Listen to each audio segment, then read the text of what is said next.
नमस्कार साथियों, यदि आप भी एक रिक्शा चालक हैं तो ये वीडियो आज आपके लिए काफ़ी ज़्यादा महत्वपूर्ण साबित होगा, क्योंकि इसमें सरकार की तरफ से जो भी दिशा निर्देश हैं, जो भी होने जा रही है, वो मैं आज आपको इस वीडियो में बताऊंगा। तो वीडियो को ध्यान से देखिएगा, क्योंकि आज की वीडियो आप सभी ई रिक्शा चालकों के लिए काफ़ी ज़्यादा महत्वपूर्ण रहने वाली है। तो चलिए बिना किसी देरी के अपने इस वीडियो को स्टार्ट करते हैं। तो यहाँ पर आप लोग को लेकर के आ चुके हैं सीधे अपने मोबाइल फ़ोन की स्क्रीन पर, और स्क्रीन पर आप लोग देख सकते हो पहला पॉइंट यहाँ पर क्या लिखा हुआ है, ई रिक्शा चालकों के लिए सरकार की सख्ती। यानी अब सरकार पहले से ज़्यादा सख्त होने जा रही है ई रिक्शा चालकों पर। हाल ही में कई राज्यों की सरकारों ने ई रिक्शा चालकों के खिलाफ सख्त फैसले लेना स्टार्ट कर दिए हैं, जैसे कि आपका बिहार, उत्तर प्रदेश, झारखंड, दिल्ली, राजस्थान, मध्य प्रदेश जैसे राज्यों में जहां पर जनसंख्या काफ़ी ज़्यादा है। ई रिक्शा की संख्या बहुत तेज़ी से बढ़ गई है, जिससे प्रशासन और आम जनता दोनों को कई तरह की परेशानियों का सामना करना पड़ रहा है। मुख्यमंत्रियों ने, यानी कि जो स्पेशल इन राज्यों के मुख्यमंत्री हैं, इन्होंने अधिकारियों को निर्देश भी दे दिए हैं कि वे ई रिक्शा पर कार्रवाई करें, और ख़ासकर जो ड्राइवर भाई हैं वो अव्यवस्थित और नियमों का उल्लंघन अगर करते हैं तो उनके खिलाफ कार्रवाई करी जाए। जैसे कि यूपी और बिहार जैसे राज्यों में आप लोग देखोगे, वहाँ पर अब ई रिक्शे का रजिस्ट्रेशन भी मतलब अनिवार्य कर दिया गया है। अगर आप ई रिक्शा बिना रजिस्ट्रेशन स्लिप के चला रहे हो तो फिर आपका ई रिक्शा तक जब्त किया जा सकता है। सेकेंड पॉइंट है ई रिक्शा की बढ़ती समस्याएँ और संख्या और समस्याएँ। सरकार ने देखिए शुरू में ई रिक्शा को बढ़ावा दिया था ताकि लोगों को रोजगार मिले, सस्ती सवारी उपलब्ध हो और प्रदूषण भी कम हो, लेकिन अब इनकी संख्या इतनी ज़्यादा हो गई है कि हर जिले, हर शहर में जाम की समस्या बढ़ गई है। पटना, भागलपुर, गया, दरभंगा, पूर्णिया और भी कई ऐसे राज्य, कई ऐसे शहर हैं, कई ऐसे ज़िले हैं जहां पर ऐसी ही स्थिति आपको देखने को मिलेगी। आप कहीं घूमने जाते हो, मथुरा, वृंदावन या फिर काशी, कहीं भी आप जा रहे हो घूमने, वहां पर आप लोग देखोगे जैसे ही आप स्टेशन पर उतरोगे इतने ज़्यादा ई रिक्शा खड़े होते हैं कि आपको समझ में नहीं आता कि सड़क किधर है और स्टेशन कहाँ पर ख़त्म हुआ है। नहीं समझ में आता आप लोग को, क्योंकि स्टेशन के अंदर तक आप लोग देखोगे वो लोग लेके चले आते हैं बिल्कुल गेट पर, जैसे ही आप कदम रखोगे बाहर उनकी ज़मीन पर, है ना। तो बहुत ज़्यादा जनसंख्या हो गई है, इसीलिए ई रिक्शा की संख्या भी बढ़ रही है। प्रशासन के लिए अब इनकी संख्या को नियंत्रित करना काफ़ी ज़्यादा मुश्किल काम हो गया है। जैसे कि आप लोग देख सकते हो, अगर ई रिक्शा ज़्यादा होता है तो भैया ट्रैफिक जाम भी ज़्यादा लगेगा और दुर्घटनाएँ भी ज़्यादा होंगी। ई रिक्शा की अनियंत्रित संख्या की वजह से शहरों में ट्रैफिक जाम जो है वो आम हो गई है समस्या।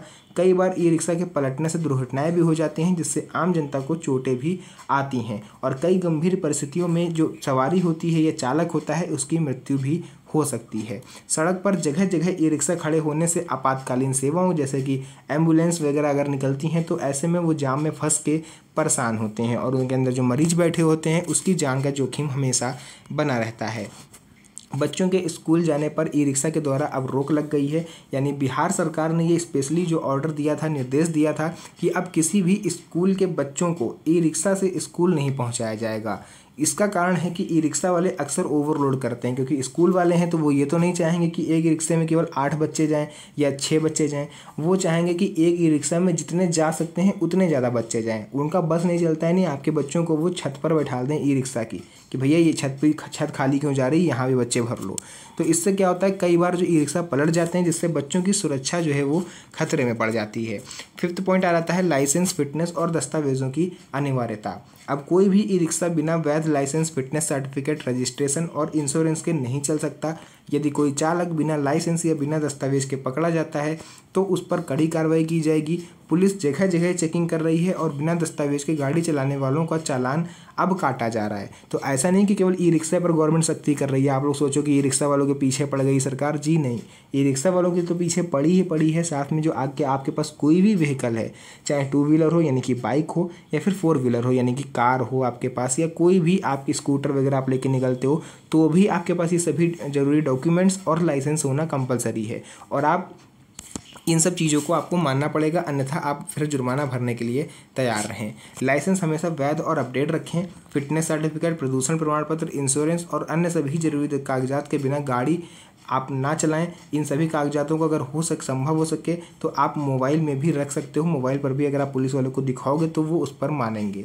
फर्जी लाइसेंस या बिना लाइसेंस के गाड़ी चलाने पर अब आप पर भारी जुर्माना लग सकता है। ओवरलोडिंग और प्रतिबंधित मार्ग, सरकार ने स्पष्ट निर्देश दिए हैं कि कोई भी ई रिक्शा ओवरलोड नहीं हो सकता। बिना फिटनेस के ई रिक्शा चल नहीं सकता। ई रिक्शा रॉन्ग साइड या हाईवे पर नहीं चल सकता। देखिए, केवल ई रिक्शा वालों के लिए नहीं है भैया, ये सभी के लिए नियम है, चाहे बाइक हो चाहे कार हो। प्रतिबंधित मार्गों पर ई रिक्शा का प्रवेश पूरी तरह से वर्जित है। यदि कोई चालक इन नियमों का उल्लंघन करता है तो उस पर सख्त कार्रवाई की जाएगी। प्रशासन की कार्रवाई और जनता की जिम्मेदारी, देखिए प्रशासन लगातार चेकिंग कर रहा है और नियमों का पालन न करने वालों पर चालान और अन्य दंडात्मक कार्रवाई कर रहा है। आम जनता को भी जागरूक रहना चाहिए और नियमों का पालन करना चाहिए, चाहे आप ये रिक्शा से हो, बाइक से हो, कार से हो, ट्रक से हो, बस में हो या किसी भी व्हीकल में हो। सभी के लिए लाइसेंस और दस्तावेज पहले से ज़्यादा जरूरी हो गए हैं। उसके बाद यहाँ पर आप लोग देख सकते हो, लास्ट पॉइंट है निष्कर्ष। इससे क्या हमें सीख मिलती है कि ई रिक्शा ने देश में रोजगार और सस्ती सवारी का विकल्प तो दिया, लेकिन अनियंत्रित संख्या और नियमों की अनदेखी के कारण अब यह प्रशासन और आम जनता के लिए सिरदर्द बन चुका है। सरकार ने सख्त निर्देश जारी किए हैं और आगे भी कार्रवाई जारी रहेगी। सभी चालकों और वाहन मालिकों को चाहिए कि वे नियमों का पालन करें। सभी ड्राइवर भाई हों, चाहे ई रिक्शा के हों चाहे किसी के भी हों, आपको नियमों का पालन करना चाहिए ताकि आप खुद भी सुरक्षित रहें और दूसरों को भी सुरक्षित रखें, उन्हें भी परेशानी ना हो। तो ये सब चीज़ें थी जिसको आपको ध्यान में रखना जरूरी है। बाकी वीडियो पसंद आई तो वीडियो को लाइक करके, चैनल में पहली बार आए तो सब्सक्राइब जरूर कर लीजिएगा, क्योंकि इस तरह की वीडियोज़ आपको यहाँ पर मिलती रहती है। तो मिलेंगे आप सभी से नेक्स्ट वीडियो में एक और अच्छी इंटरेस्टिंग मज़ेदार वीडियो के साथ। तब तक के लिए धन्यवाद। जय हिंद।